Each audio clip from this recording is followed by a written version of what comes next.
નમસ્તે વિદ્યાર્થી મિત્રો. ચાલે આપણે યુનિટ 1ના 4 પાર્ટ્સમાં ડિવાઈડ કરીને આપણે યુનિટ 1 સમજ્યા હતા, જેમાં રીડ 1, રીડ 2. રીડ 1માં આપણે અરુણિમા સિન્હા અને રીડ 2માં આપણે અલીભાઈ વિશે ઘણી બધી એક્સપિરિયન્સ જોવા જઈએ તો અલીભાઈના એક્સપિરિયન્સ છે, પછી અરુણિમા સિન્હા છે એના એડવેન્ચરની વાત કરી હતી. પછી એ યુનિટમાંથી પૂછાઈ શકે એવી જે કંઈ રિલેટેડ એક્સરસાઇઝ છે એ આપણે જોઈ હતી. આજે આપણે યુનિટ 2 જે છે એના પાર્ટ 1માં આજે આપણે રીડ 1નો અભ્યાસ કરવાના છીએ. બેઝિકલી મેં તમને કીધું હતું, દરેક યુનિટ જે છે એમાં જેટલા બી રીડ હોય, રીડ 1 હોય, 2 હોય, 3 હોય, જેટલા ઇન શોર્ટ જેટલા બી ચેપ્ટર છે એ બધા ચેપ્ટર આપણને કોઈ એક વસ્તુ, એક પર્ટિક્યુલર ટૉપિક સમજાવવા માંગતા હોય છે. તો યુનિટ 1માં આપણે એડવેન્ચરસ વિશે જોયું હતું કે અરુણિમા જે કંઈ એડવેન્ચર કરે છે, પછી અલીભાઈ જે કંઈ એડવેન્ચર કરે છે. એવી રીતે યુનિટ 2ની અંદર આપણે ટેકનોલોજી રિલેટેડ જે કંઈ છે એ સમજવાના છીએ. એટલે યુનિટ 2ની અંદર 3 ચેપ્ટર છે, રીડ 1, રીડ 2, રીડ 3. 3 ચેપ્ટર જે છે એ ટેકનોલોજી રિલેટેડ છે. એટલે આજે આપણે યુનિટ 2 જે છે એનું મેઇન ફોકસ ટેકનોલોજી ઉપર છે. તો યુનિટ 2 એમાં રીડ 1 તમે નામ જોઈ શકો છો, autofab technology. Obviously technology related chapter છે, તો વધારે ટાઈમ વેસ્ટ ના કરતાં શરૂ કરીએ આપણે રીડ 1. શું કહે છે? Imagine yourself in a car showroom. ધારવાનું છે કે તમે અત્યારે એક કારના શોરૂમમાં ઊભા છો. You are not happy with any model of the cars in the showroom. અને શોરૂમમાં અવેલેબલ જેટલા કારના મોડલ છે એમાંથી તમને એકે ગમતું નથી. રીઝન શું? Now you work on a computer and create your dream car on the screen. Available જેટલા મોડલ છે એમાંથી એકે મોડલ ગમતું નથી, એટલે તમે ઘરે જાઓ છો, તમારા કોમ્પ્યુટર ઉપર તમારી મનગમતી કાર જે છે એની ડિઝાઇન ડ્રો કરો છો. એન્ડ મેજિક, અને શું જાદુ થાય છે? Next week you get delivery of a car fabricated exactly like your design. તમે જેવી કોમ્પ્યુટર પર ડિઝાઇન કરી હતી એવી જ કાર નેક્સ્ટ વીક તમે ડિલિવરી એની મેળવો છો. Such magic is possible through a process known as automated fabrication. તો આવું જાદુ ખરેખર જો શક્ય હોય તો એ પ્રક્રિયાને આપણે ઓટોમેટેડ ફેબ્રિકેશન કહીએ છીએ. શું છે આ ઓટોમેટેડ ફેબ્રિકેશન? તો એનું ટૂંકું નામ છે ઓટોફેબ. It is a set of technology that automate the process for building 3-dimensional solid object from raw material. બરાબર, ઓટોમેટેડ ફેબ્રિકેશનનું ટૂંકું નામ ઓટોફેબ છે. તો એવી ટેકનોલોજીઓનો ગણ છે, સમૂહ છે, જેમાં કોઈપણ વસ્તુનો જે કાચો માલ છે એને ત્રિપરિમાણીય રૂપમાં, ઘન સ્વરૂપમાં ફેરફાર કરી એની ઉપર પ્રક્રિયા કરવામાં આવે છે. This industry uses solidification of polymer, બરાબર, જે રેસા હોય, પછી પાવડર અને અધર રો મટીરિયલ, કાચો માલ જે છે એની ઉપર એને ઘન સ્વરૂપમાં ફેરવવામાં આવે છે. Guided by design drawn on ordinary computer. બરાબર, સામાન્ય કોમ્પ્યુટરની ઉપર તમે જે કંઈ ડિઝાઇન કરો છો એને અનુરૂપ એ લોકો જે છે એને કાચો માલ જે છે એની ઉપર પ્રક્રિયા કરી તમારી મનગમતી ડિઝાઇન પ્રમાણે વસ્તુ તમને બનાવીને આપે છે. નેક્સ્ટ કીધું છે, now it will be possible for human beings to acquire powers to manipulate the properties of matter. બરાબર, કોઈ પણ વસ્તુ હોય એના જે ગુણધર્મો છે, પ્રોપર્ટીઝ એટલે એના જે કંઈ ગુણધર્મો છે એની ઉપર થોડાક પ્રકારના ફેરફાર કરીને તમારી મનગમતી વસ્તુ જે છે દરેક મનુષ્ય જે છે પોસિબલી મેળવી શકે છે. Autofab is now creating opportunities for manufacturers to satisfy the unique need of customer. એટલે દરેક ગ્રાહકોની જે અલગ અલગ માંગ છે, જેને આપણે દરેક ગ્રાહક જોવા જાવ તો એની માંગ જે છે દરેક ગ્રાહક પ્રમાણે બદલાતી હોય છે. તો એને સંતોષવા માટેનું કાર્ય ઉત્પાદકો માટે હવે થોડુંક ક્રિએટિવ આપણે જોવા જઈએ તો એક તક મળી છે ઓટોફેબ દ્વારા. Inviting the customer in to the design and development and production process will lead to unexpected new product. બરાબર, અત્યારે વસ્તુ આપણે માર્કેટમાં જોવા જઈએ તો અમુક જે મોડલ્સ તૈયાર કરે ઉત્પાદકો, એમાંથી જ આપણને પસંદ કરવાનું હોય છે. આપણે મનગમતી વસ્તુ આપણી માંગ પ્રમાણે મળતી નથી, કારણ કે અત્યારે જોવા જાવ માર્કેટમાં અસંખ્ય ગ્રાહકો છે અને બધા જ ગ્રાહકો પ્રમાણે જો દરેક ઉત્પાદક વસ્તુ ઉત્પાદન કરવા લાગે તો રેરલી પોસિબલ નથી. પણ ઓટોફેબ આવી જશે તો દરેક કસ્ટમરની માંગ પ્રમાણે, બરાબર, એની ડિઝાઇન પ્રમાણે ઉત્પાદકો જે છે એમને ઘણી બધી ધારી બી ન હોય એવી અનએક્સપેક્ટેડ ન્યૂ પ્રોડક્ટ્સ મળી રહેશે. In autofab the customer is a co constructor. આ પ્રશ્ન યાદ રાખવાનું છે, મોસ્ટ ટાઈમ છે. The customer is a co in autofab the customer is the co constructor. કઈ રીતે, શા માટે એવું કીધું છે કે વસ્તુના ઉત્પાદનમાં ગ્રાહક જે છે એ ભાગ ભજવશે? શા માટે એવું કીધું છે? તો રીઝન કીધું છે એનું, now product liability, other risk and patent right may be shared with the customer. અત્યાર સુધી જોવા જાઓ તો તમે શોરૂમમાં કોઈ વસ્તુ ખરીદવા જાઓ છો તો બેઝિકલી શું બને છે, તમને ફાઇનલ પ્રોડક્ટ મળે છે, એના બદલમાં તમે પૈસા આપો છો.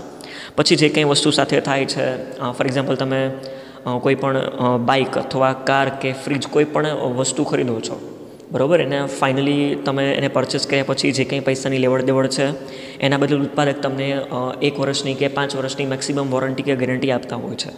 પણ ઓટોફેબ આવી જવાથી શું થશે, પ્રોડક્ટની જે કંઈ લાયબિલિટી છે, જવાબદારી છે, બરાબર, પછી અધર રિસ્ક એટલે બીજા કોઈ એના રિલેટેડ રિસ્ક છે કે પેટન્ટ રાઇટ છે, એ બધું કસ્ટમરની સાથે શેર કરવામાં આવશે.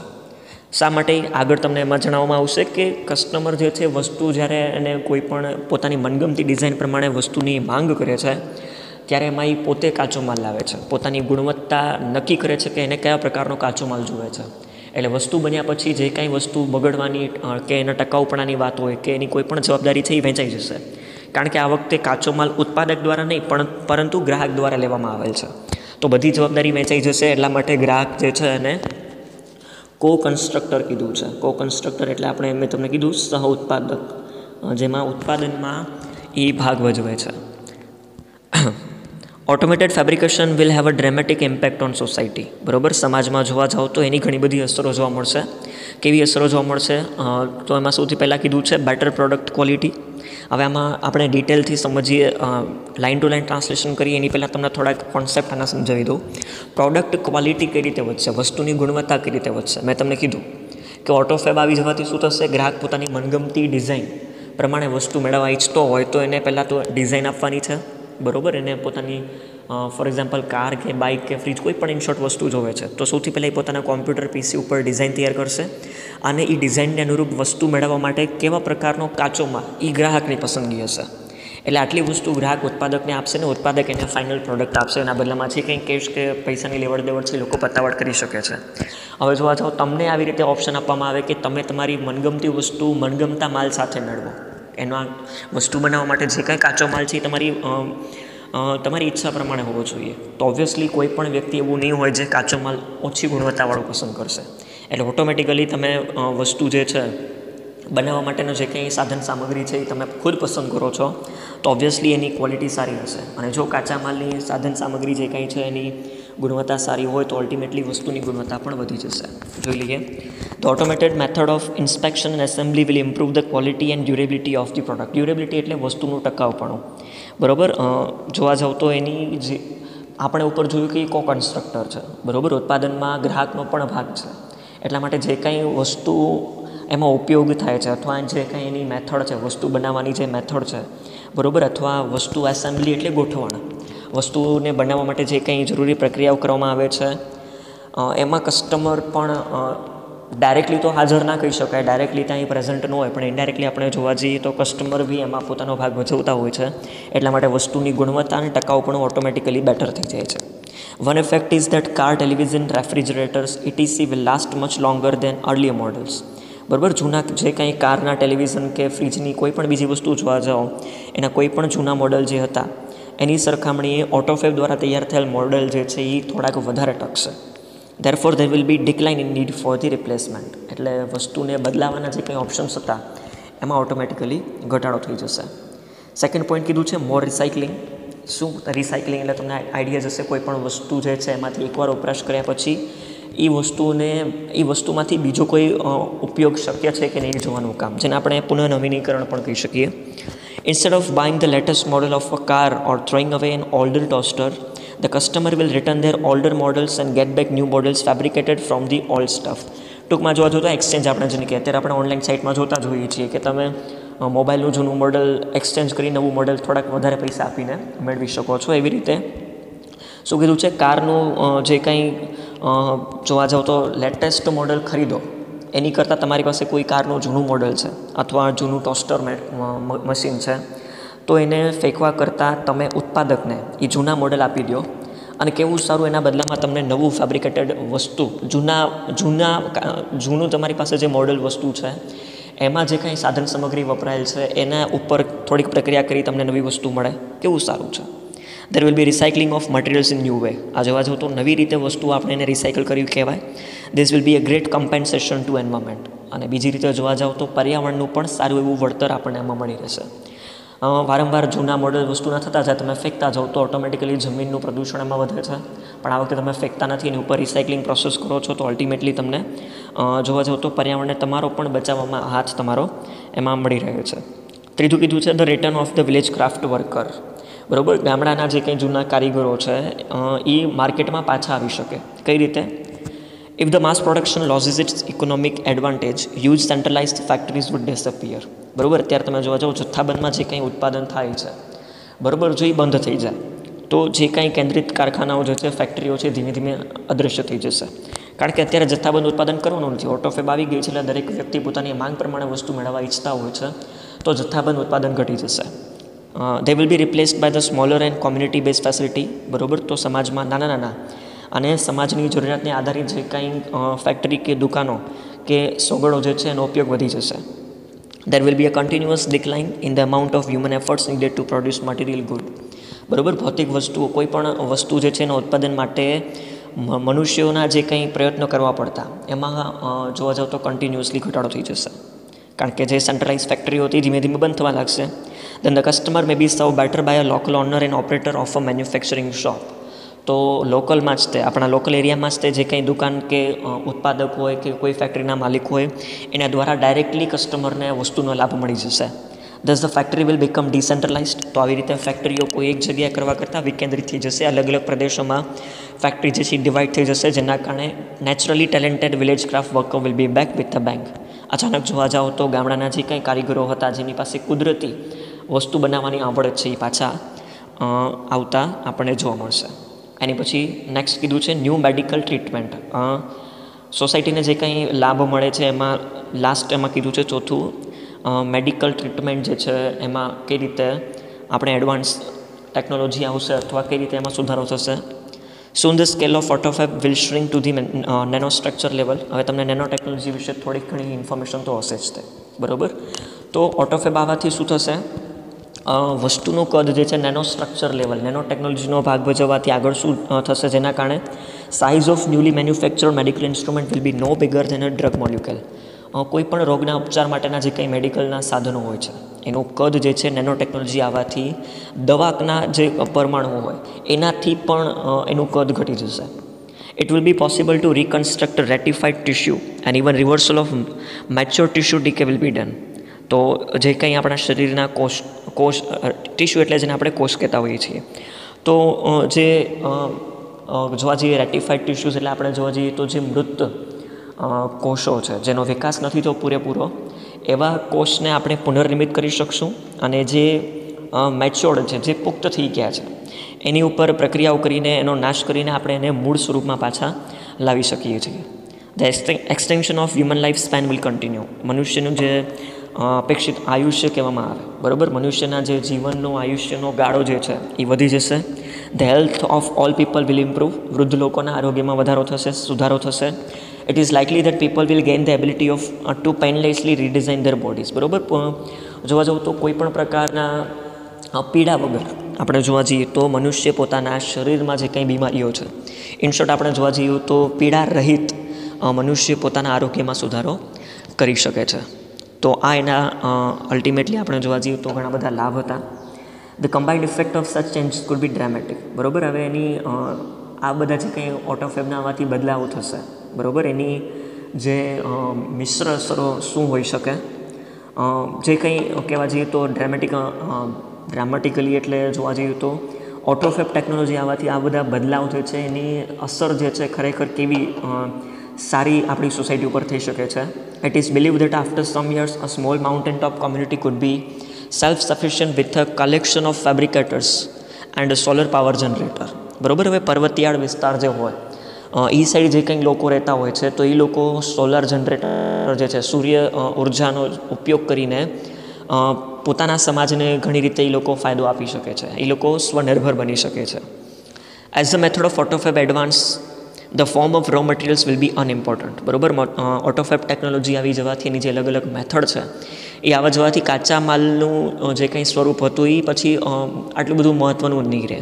Sophisticated autofab machines will be capable of rearranging molecule structure to generate any object from them. તમારી પાસે કોઈ પણ વસ્તુ હાજર હોય, ઓટોફેબ ટેકનોલોજી મદદથી વસ્તુના જે કંઈ પરમાણુઓ છે એની અંદર ફેરફાર કરીને નવા જ માળખાકીય વસ્તુ જે છે તમે મેળવી શકો છો. Plastic milk jug and last night punctured car tube could be molecularly rearrange to get a new table lamp. તમારી પાસે પડેલા મિલ્કના જગ હોય, પ્લાસ્ટિકના જગ હોય કે જૂના નાઇટ લેમ્પ્સ હોય, તો એ વસ્તુ જે છે એના પરમાણુઓમાં ફેરફાર કરીને તમે નવું ટેબલ લેમ્પ જે છે એ મેળવી શકો છો. લેમ્પની પણ પંક્ચર થયેલી કારના જે કંઈ ટ્યુબ છે અથવા પ્લાસ્ટિકના જગ જે છે એનો ફેરફાર કરી તમે નવા ટેબલ લેમ્પ મેળવી શકો છો. Highly improve autofab technology will perhaps be able to meet all our material desire. બરાબર, ઓટોફેબ ટેકનોલોજી આવી જવાથી કદાચ આપણી બધી જે કંઈ ભૌતિક ઈચ્છાઓ, જરૂરિયાતો જે છે આપણે સંતોષી શકીએ છીએ. The freedom resulting from the achievement will bring about a golden age of art, music, scientific discovery. જોવા જઈએ તો કળાનું ક્ષેત્ર છે, સંગીત ક્ષેત્ર છે કે વૈજ્ઞાનિક શોધખોળ જે છે એનો એક સોનેરી એક કાળ આવશે, એક એજ આવશે એની, જે આપણે જોવા જઈએ તો ઘણી બધી સ્વતંત્રતાઓ આપણને મળી શકે છે. But the open question is whether people want such freedom and will rejoice in it. તો શું ઓટોફેબ આવવાથી આપણને ઘણી બધી વસ્તુઓ પોતાની ઈચ્છા પ્રમાણે મેળવવાની સ્વતંત્રતા તો મળી જશે, પણ શું આવી સ્વતંત્રતા માટે એક ખુલ્લો પ્રશ્ન એ છે કે શું ખરેખર આપણને આ સ્વતંત્રતાની જરૂરિયાત છે, અને શું આવી સ્વતંત્રતા મળી ગયા પછી પણ આપણે એમાં આનંદ મેળવી શકશું? ખરેખર જોવા જાઓ, it is often found that the greatest satisfaction come not from getting what one wants but from working for it. બરાબર, આપણે કોઈ પણ વસ્તુ મેળવવા ઈચ્છતા હોઈએ તો જોવા જઈએ તો આપણી જરૂરિયાતો જે છે, તમે અર્થશાસ્ત્રમાં ભણો છો, આપણી જરૂરિયાતો જે છે એ અમર્યાદિત છે. બરાબર, પણ એની સામે એને સંતોષવા માટેના જે કંઈ સાધનો છે એ મર્યાદિત છે. તો માણસોને કોઈ પણ વસ્તુ કેમ ના આપી દો, એને હંમેશા એનો સંતોષ જે છે એ મર્યાદિત છે. એમાંથી એને સંતોષ નથી મળતો. હંમેશા કંઈક નવું ને નવું, હજી આનાથી કંઈક નવું વિશેષ મળે તો કેવું સારું, એવું દરેક મનુષ્યનો એક સ્વભાવ હોય છે. તો આપણી માટે અત્યારે પ્રશ્ન એ છે કે આપણે જે જોવે છે એ વસ્તુ આપણને મળી જાય, એમાંથી આપણને સંતોષ નથી મળતો, પણ એ વસ્તુને મેળવવા માટે આપણે જે કંઈ પ્રયત્નો કર્યા એની આધારે આપણો સંતોષ જે છે એ વસ્તુમાંથી કેટલો સંતોષ મળશે એનો આધાર એની ઉપર છે. The greatest challenge facing humanity as we proceed into the age of automated fabrication is to find a meaningful use for ourselves. બરાબર, તો એક મહત્ત્વનો પડકાર જે કદાચ માનવજાત ઓટોફેબ ટેકનોલોજી આવી જવાથી જો મનુષ્યને જો કોઈ મોટો પડકાર સહન કરવો પડે તો એ છે કે કોઈ પણ વસ્તુમાંથી જે આપણને ઉપયોગ છે, એનો જે વસ્તુનો ઉપયોગ કરવાનો જે કાંઈ આપણો મતલબ છે, બરાબર, એ સાર્થક નીવડશે કે નહીં. કારણ કે મેં તમને કીધું કે આપણે કોઈ પણ વસ્તુ જ્યાં સુધી નથી મળી હોતી ત્યાં સુધી આપણે એની ઉપર એક ક્રેવિંગ, આપણે કહેવાય ને કે એની ઈચ્છા હોય છે કે વસ્તુ મને મળી જાય, પણ જ્યારે વસ્તુ મળી જાય છે તો એમાંથી મળતો સંતોષ ઓટોમેટિકલી ઘટી જશે.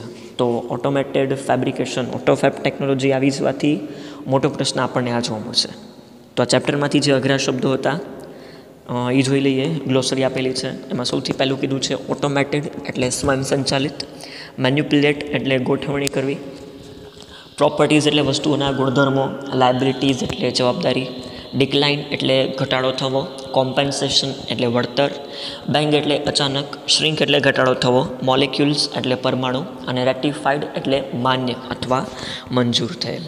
બરાબર, મેં તમને કીધું હતું પર્ટિક્યુલરલી કોઈ પણ યુનિટમાંથી આપણે ગ્લોસરી વોકેબ્યુલરી ઉપર સૌથી પહેલાં ફોકસ કરશું, પછીના ક્વેશ્ચન આન્સર છે, શોર્ટ નોટ છે, અને દરેક યુનિટમાંથી કયો નિબંધ યુનિટના આધારે પૂછાઈ શકે, અને અગત્યના જે કંઈ ફંક્શન રિલેટેડ એક્સરસાઇઝ જે છે એ આપણે જોઈ શકીએ છીએ. તો યુનિટ 2ના પાર્ટ 1માં આપણે આજે આટલું જ રાખીએ છીએ.